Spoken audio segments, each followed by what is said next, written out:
Once upon a time, in the kingdom of Athelia, there was a knight named Sir Percival. Sir Percival was insignificant from birth. In a kingdom where fairies ran rampant, he somehow managed to get through his christening without being blessed or cursed. His father had invited all the fairies in the realm to the christening, of course, as was the common practice. However, though all 999 fairies of the realm were invited, not one showed, and only 2 bothered responding with an, "I'm sorry, but I have a previous engagement." So Percival grew up devoid of magic. There was nothing remarkable about him. He was intelligent, though not a genius. He had black hair and brown eyes and was tall, but thin and not particularly handsome. He could not lift boulders or see through walls. Nothing about him evoked comment. His father was a lesser knight, but he had great ambitions for his only son and sent him to train with the sons of nobler knights. Young Percy worked hard, followed instructions, and passed all knightly trials with flying colors, yet he lacked the one thing a knight truly needed to succeed within Athelia: luck. Other knights in his class, all of whom had managed at least one fairy at their christening, seemed to have fortune either so completely on their side that nothing could go ill for them, or so utterly against them that nothing could turn out right. Sir Edward went through training and was married to a princess by harvest time, simply on the good fortune of coming across the right dragon to slay. Sir Chester, on the other hand, was found 2 days after his knighting, transformed into a slimy green tree frog. Percival, however, found no such excitement.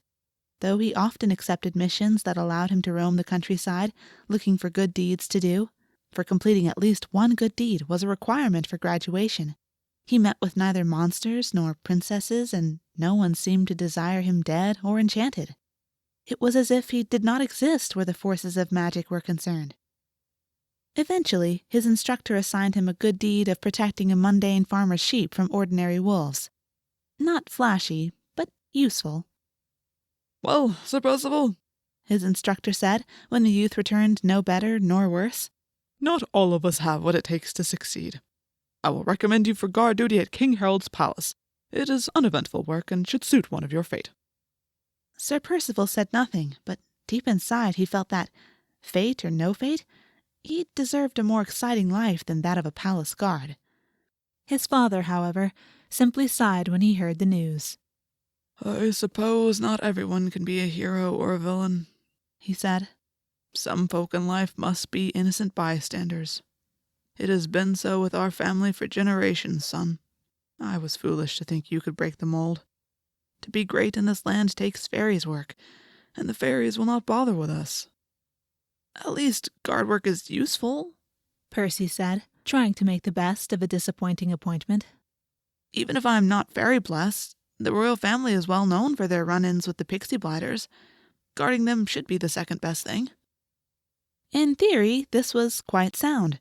The royal family of Athelia was more than well known. They were downright infamous for their ill luck with the winged inhabitants.